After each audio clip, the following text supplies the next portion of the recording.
Hello students, my self सलोनी जैन। इस video के अंदर हम एम्प्लॉयमेंट चैप्टर के अंदर जो भी हमारे पास में कंपैरिजन चार्ट्स है उनको डिस्कस करने वाले हैं। So let's start. सबसे पहला जो कंपैरिजन चार्ट है ये सारे डेटा 2017-18 के हैं। यहाँ पे जो है परसेंटेज के अंदर ही हमें गिवन है, ठीक है। अर्बन और रूरल एरियाज के अंदर जो भी हमारे पास में ये लेबर है, ठीक है, किस तरह के वर्कर्स है उसका बाइफिकेशन यहाँ पे गिवन है, ठीक है। अब यहाँ पे देखो अर्बन एरियाज के अंदर 38% है, 38% हमारे पास में क्या है, सेल्फ एम्प्लॉयड है। 47% हमारे पास में रेगुलर सैलरीड एम्प्लॉयज है एंड 15% हमारे पास में कैजुअल वेज लेबरर्स है, ठीक है। इनका आपस में अगर हम कंपैरिजन करते हैं तो अर्बन एरियाज के अंदर हमारे पास में सिर्फ 38% है, जबकि रूरल एरियाज के अंदर हमारे पास में 58% क्या है, हमारे पास में सेल्फ एम्प्लॉयड।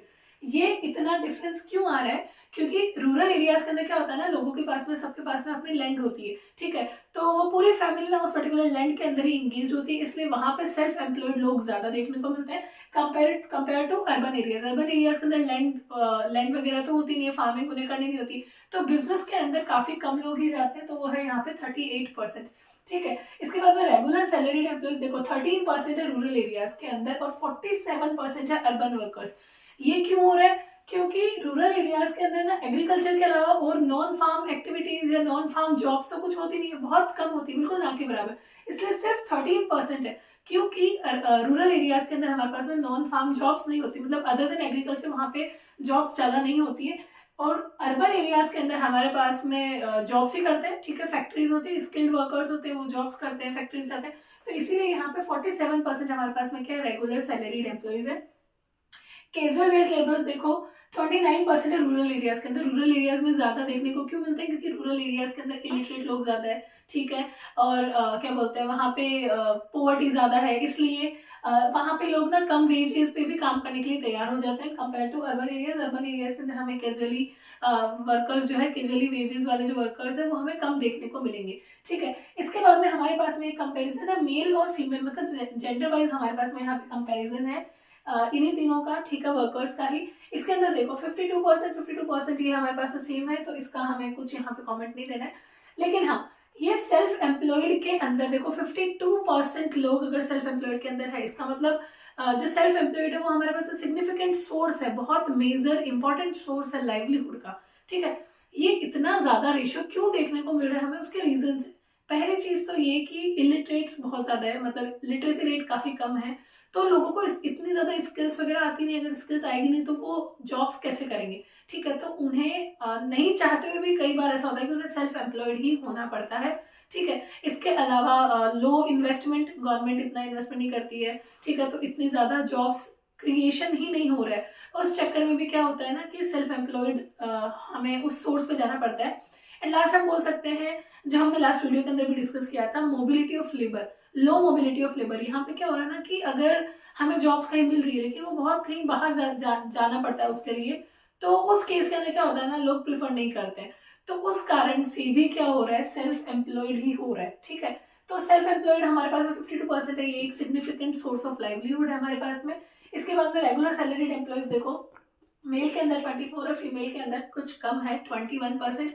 ये क्यों है कम? क्योंकि अर्बन एरियाज के अंदर फीमेल्स को आज भी अगर जॉब्स करनी है तो वो डिसीजन कौन लेता है, वो डिसीजन लिया जाता है, फैमिली डिसीजन होते हैं मतलब वहाँ पे। इसीलिए हमें फीमेल वर्कर्स जो हमारे पास रेगुलर सैलरीड एम्प्लॉयज है उसके अंदर कम देखने को मिला है। इसके बाद में देखो कैजुअल वेज लेबरर्स 24% मेल के अंदर, फीमेल में 27 है, ये स्लाइटली ज्यादा है। ये ज्यादा क्यों है 27% यहाँ पे? ये ज्यादा इसलिए क्योंकि ना पॉवर्टी है रूरल एरियाज के अंदर, एंड फैमिली इनकम के अंदर एडिशन देने के लिए जो फीमेल्स होती है ना वो कम वेजेस पे भी काम करने के लिए रेडी हो जाती है। देखो दो ऑप्शन होते हैं, या तो आप गांव में रह के ही कमाओ, और या फिर आप गांव छोड़ के बाहर आप जाओ और वहां पे कमाओ। तो जो फीमेल्स होती है वो गांव से बाहर तो जा नहीं सकती जॉब करने के लिए, तो इसलिए क्या होता है ना, वो कम वेजेस पे वहीं पे गांव के अंदर ही काम करने के लिए तैयार हो जाती है कंपेयर टू मैन। मैन गांव से दूसरे गांव जाके या फिर कहीं और जाके बाहर जाके भी कमा के ला सकता है, ठीक है। लेकिन वुमेन्स जो होती है, जो फीमेल्स होती है, वो क्योंकि गांव से बाहर नहीं जा सकते, इसलिए वो कम रेट पे भी वहां काम करने के लिए तैयार हो जाते हैं। इसीलिए यहाँ पे फीमेल वर्कफोर्स जो है वो 27% है, स्लाइटली ज्यादा है कंपेयर टू मैन। ये है हमारे पास में पहला कंपैरिजन। इसके बाद में let's discuss second comparison. Second comparison के अंदर हमारे पास में है इंडस्ट्री वाइज डिस्ट्रीब्यूशन। ठीक है, टर्शियरी सेक्टर, सेकेंडरी सेक्टर और प्राइमरी सेक्टर के अंदर किस तरीके से वर्कफोर्स हमारे पास में है। सबसे पहले तो हम इंडस्ट्री वाइज ही देख लेते हैं। यहाँ पे हमारे पास में 44.6% जो है प्राइमरी सेक्टर के अंदर अभी भी वर्कफोर्स एंगेज्ड है। सेकेंडरी सेक्टर के अंदर हमारे पास में 24.4% है एंड टर्शियरी सेक्टर के अंदर 31.0% है। इससे हमें क्या देखने को मिल रहा है कि एग्रीकल्चर सेक्टर के अंदर अभी भी काफी ज्यादा डिपेंडेंस है, एग्रीकल्चर सेक्टर के ऊपर अभी भी काफी ज्यादा डिपेंडेंस है। इसका मतलब यहाँ पे देखो एग्रीकल्चर सेक्टर के अंदर वो क्या रहा है, लो प्रोडक्टिविटी, ठीक है, मतलब कि यहाँ पे एग्रीकल्चर सेक्टर के अंदर जो भी काम होता है ना उसमें वेजेस आपको काफी कम मिलने वाली है। पार्टिसिपेशन ज्यादा है, मतलब काम करने वाले लोग वहां पे ज्यादा होते हैं लेकिन प्रोडक्टिविटी वहां पे काफी कम देखने को मिलती है, ठीक है। ये यहाँ पे हैवी डिपेंडेंस क्यों है, क्योंकि इंडस्ट्री और टर्शियरी सेक्टर जो है वहां पे उतनी जॉब्स हो ही नहीं रही है। अगर वहां पे इतनी ज्यादा जॉब क्रिएशन होती तो हो सकता था एग्रीकल्चर से लोग काफी ज्यादा उधर और शिफ्ट हो जाते, ठीक है। फिर हमारे पास में देखो इंडस्ट्री सेक्टर के अंदर काफी कम है 24.4% है, जबकि डेवलप्ड इकोनॉमीज के अंदर इंडस्ट्री सेक्टर के अंदर सबसे ज्यादा वर्कफोर्स एंगेज होती है। तो ये इतना कम है, इससे हमें क्या पता चल रहा है कि पहली चीज तो इंडस्ट्री सेक्टर के अंदर उतनी जॉब्स नहीं है और सेकेंडली इंडियन इकोनॉमी जो थी वो प्राइमरी सेक्टर से सीधा सीधा शिफ्ट हो गई टर्शियरी सेक्टर की तरफ। हमारा इंडस्ट्रियल बेस उतना स्ट्रॉन्ग अभी तक भी नहीं बन पाया, ठीक है। हम अब पूरा एमएनसीज के ऊपर डिपेंडेंट हो चुके हैं, तो उस कारण से हमारा जो इंडस्ट्रियल सेक्टर है उसके अंदर जॉब क्रिएशन उतनी ज्यादा नहीं है, इसलिए वर्कफोर्स भी 24% ही हमारे पास में इंगेज है। लास्ट है हमारे पास में 31% यहाँ पे क्या बताता है कि इंडस्ट्रियल सेक्टर से ये ज्यादा है, जबकि कंपेरेटिवली ये कम होता है, इंडस्ट्रियल सेक्टर ज्यादा ही होता है। इंडियन इकोनॉमी के अंदर प्राइमरी सेक्टर से सीधा शिफ्ट हमें टर्शियरी सेक्टर के अंदर देखने को मिला, इसीलिए ये हमारे पास में डिस्ट्रीब्यूशन है। नेक्स्ट कंपैरिजन है हमारे पास में रूरल और अर्बन एरियाज का जो वर्कफोर्स है उनका।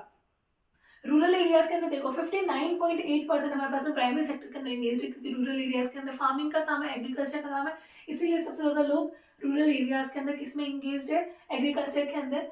6% ही अर्बन एरियाज के अंदर एंगेज है, क्योंकि अर्बन एरियाज के अंदर एग्रीकल्चर का कोई काम बहुत ज्यादा नहीं होता है, ठीक है। इसके बाद में देखो अर्बन एरियाज के अंदर 34.3% सेकेंडरी सेक्टर मतलब इंडस्ट्रीज के अंदर एंगेज है, क्योंकि अर्बन एरियाज के अंदर जॉब्स कंपेरेटिवली ज्यादा होती है रूरल के अंदर, मतलब नॉन फार्म एक्टिविटीज या फिर non farm job opportunities urban areas के अंदर हमें ज्यादा मिलती है, इसीलिए देखो यहाँ पे 34 और यहाँ पे सिर्फ 20.4% है रूरल एरियाज के अंदर। लास्ट हमारे पास में 59.1% सर्विस सेक्टर के अंदर, टर्शियरी सेक्टर के अंदर हमारे पास में अर्बन एरियाज के अंदर है, क्योंकि अर्बन एरियाज के अंदर सर्विस रिलेटेड जॉब्स यहाँ पे ज्यादा होती है। एंड हमारे पास में सिर्फ 19.8% ही है रूरल एरियाज के अंदर। ये इतना कम क्यों, क्योंकि रूरल एरियाज के अंदर डिपेंडेंस किस पे ज्यादा है, एग्रीकल्चर सेक्टर के अंदर। लास्ट कंपैरिजन है हमारे पास में जेंडर के अकॉर्डिंग कि मेल्स कितने कौन से सेक्टर के अंदर एंगेज है और फीमेल्स किस में ज्यादा एंगेज है। देखो 40.7 और यहाँ पे 57.1%, इसका मतलब क्या है, फीमेल्स जो है, फीमेल वर्कफोर्स जो है वो ज्यादातर प्राइमरी सेक्टर के अंदर एंगेज है, क्योंकि यहाँ पे वो कौन सी फीमेल्स आ गई, यहाँ पे रूरल एरियाज वाली भी आ गई।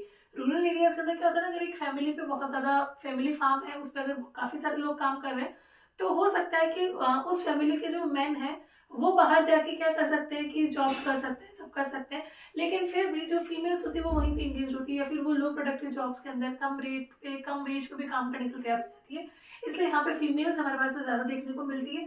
सेकेंड है हमारे पास में सेकेंडरी सेक्टर, यहाँ पे कम है, यहाँ पे ज्यादा है, क्योंकि जो फीमेल्स होती है, अगेन वही सेम चीज है कि फीमेल्स अगर जॉब्स करती भी है तो वहां पे अभी भी मेजर फैमिली डिसीजंस ही चलते हैं, इसके चलते फीमेल वर्कफोर्स इन दोनों सेक्टर्स के अंदर कंपैरेटिवली हमें कम देखने को मिलेगा। दैट्स इट, ये हमारे पास में सेकंड कंपैरिजन था। एक लास्ट कंपैरिजन हमारे पास में बचता है, वो है हमारे पास में सेक्टर वाइज जो भी डिस्ट्रीब्यूशन है, देखते हैं हम।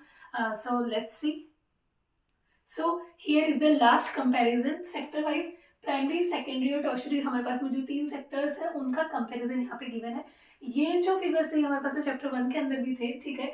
यहाँ पे क्या है, प्राइमरी सेक्टर के अंदर 72.72% जो है वर्कफोर्स एंगेज है, सेकेंडरी के अंदर 10 एंड टर्शियरी के अंदर 17.26 ड्यूरिंग 1950-51 एंड 2017-18 के अंदर हमारे पास में कितना आ गया है, प्राइमरी के अंदर 44.6%, ये अभी भी काफी ज्यादा है, ठीक है, क्योंकि प्राइमरी सेक्टर के अंदर सेम वापस वही चीज है हमारे पास में कि हाई पार्टिसिपेशन है लेकिन लो प्रोडक्टिविटी हमें देखने को मिलती है, तो ये यहाँ से शिफ्ट होना काफी जरूरी है, क्योंकि एग्रीकल्चर सेक्टर के अंदर ना दो चीजें, डिस्गाइज्ड अनएम्प्लॉयमेंट भी हमें देखने को मिलता है एंड सीजनल अनएम्प्लॉयमेंट भी हमें देखने को मिलता है। इंडिया तभी ग्रो करेगा जब हमारे पास में ये जो फिगर्स है इसमें थोड़ा चेंज है, एग्रीकल्चर सेक्टर पर डिपेंडेंस थोड़ी कम हो and industrial sector, service sector इसकी तरफ शिफ्ट और बढ़ जाए, ठीक है। सेकेंडरी सेक्टर देखो 10 से 24 है, थोड़ा इंक्रीज यहाँ पे हमें देखने को मिल रहा है। टर्शियरी सेक्टर 17 से 31 है। सबसे मेन चीज क्या होती है ना, कोई भी इकोनॉमी अगर डेवलप हो रही है, ग्रो कर रही है, जो भी पेस है, जो स्पीड है ग्रोथ की, वो डिपेंड करता है कि हम प्राइमरी से सेकेंडरी जाए एंड फिर सेकेंडरी से शिफ्ट हो टर्शियरी के अंदर। लेकिन इंडिया के अंदर क्या हुआ, जो शिफ्ट हुआ ना, वो मेजर चेंज प्राइमरी से सीधा सीधा टर्शियरी सेक्टर पे हो गया। इसलिए अभी भी अनएम्प्लॉयमेंट की सिचुएशन जो है वो काफी ज्यादा हमें देखने को मिलती है। एंड सेकेंडली हम एमएनसीज के ऊपर काफी ज्यादा डिपेंडेंट हो गए, हम एक तरीके से हाईजेक हो चुके हैं। तो उनका जो भी प्रोसेस है हम उसको फॉलो कर चुके हैं, तो एम्प्लॉयमेंट जनरेशन अब उस तरीके से नहीं हो पाता है, जॉबलेस ग्रोथ होने लगती है। ये सारा आपको कंपैरिजन यहाँ पे देना है। एग्जाम के अंदर ना या तो ये पूरी टेबल आती है, या फिर ये बीच के ये दो जो है ये चार्ट हटा देंगे और आपको सीधा 1950-51 से यहाँ पे 17-18 का कंपैरिजन पूछ लेंगे। That's it. ये थे हमारे पास में एम्प्लॉयमेंट चैप्टर से रिलेटेड सारे जो भी कंपैरिजन चार्ट्स थे। वो आने वाले वीडियोस के अंदर हम बचे हुए चैप्टर्स को रिवाइज करने वाले हैं। अगर मेरा वीडियो अच्छा लगा तो please like, share and subscribe. Thank you.